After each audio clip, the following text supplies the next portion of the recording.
Excuse me, miss, can I ask you a quick question? Hey man, can I ask you a quick question? Excuse me, miss, can I ask you a quick question? Hey man, can I ask you a quick question? If I could cook you one meal, what would it be?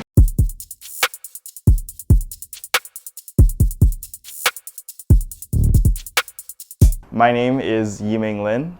I work in tech at Google. I am also a food ethnographer and a content creator with a social media platform called Literally Starving. So food ethnography is the study of people, culture, and food. I essentially document people's favorite meals, people's childhood meals, what they're craving for on the streets, and then I make it for them. I get their reaction. I am impressed.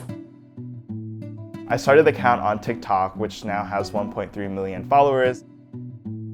Are you guys dating? We're married. What is a food or a meal that represents your relationship? It's a Dominican dish called mango.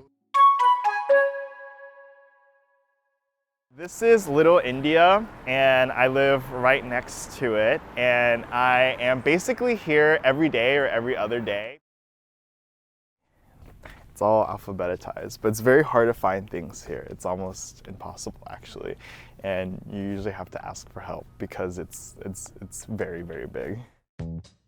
When people ask me to cook for things all around the world, it's really hard to find spices that you can find at your Whole Foods or your local grocery store.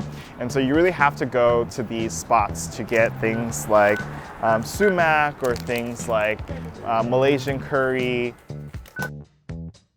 I think that the beauty side of it is that you do get really amazing people who have incredible stories to tell and have lots of meals that I've never heard about before.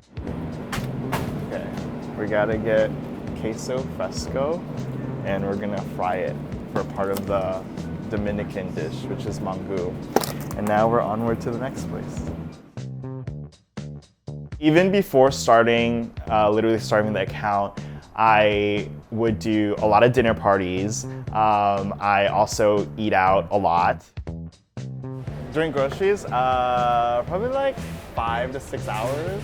Really? Yeah. I kind of like going grocery shopping though, so I sometimes just I go to Whole Foods like once a day. I find it very calming, the grocery store. This is part of the reason I call the account Literally Starving, because I think that people are literally starving for human connection, for stories, for this better understanding of our relationship with food. And so I think there's a big need for that, and I'm thankful that I can help tell these stories.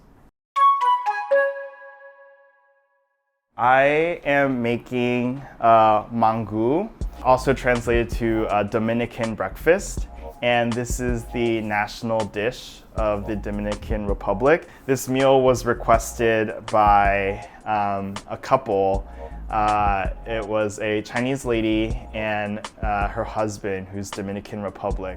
Why did you pick this dish? For me, it's my comfort food. For me, it's a similar warm feeling. When we started dating and like when Manny would cook this and like bring it to me in bed, like on a Saturday or something, like a really calm day because we were always working and stuff.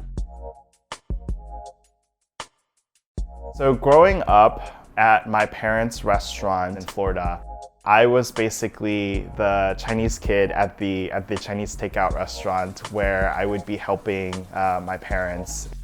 I think my first memory of food was my dad making fried rice. I think I was like 3 or 4 years old.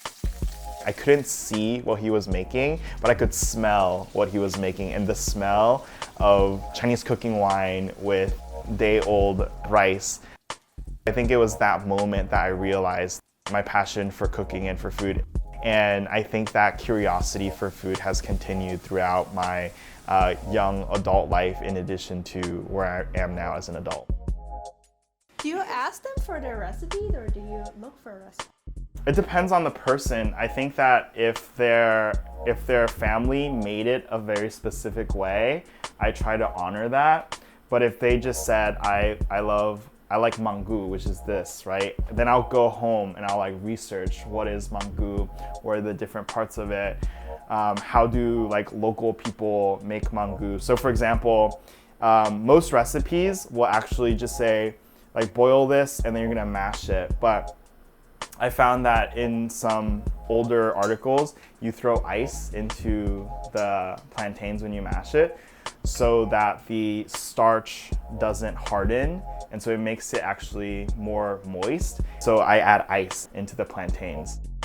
And then I use a lot of Chinese cooking techniques to make things taste what I think is good. So you actually do your own twist. Yeah, to exactly. recipes.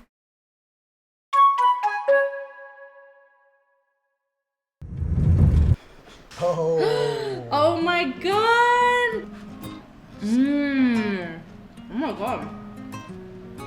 Oh man. Dang, you got this right. So they really liked it. The guy was like, wow, this actually brings back a lot of memories of their childhood. The coolest thing, perhaps, is being able to share these stories to people and then to have people all over the world in the internet learn about what is tomato and eggs, what is a Nepali dish. It ties the world together through the lens of food.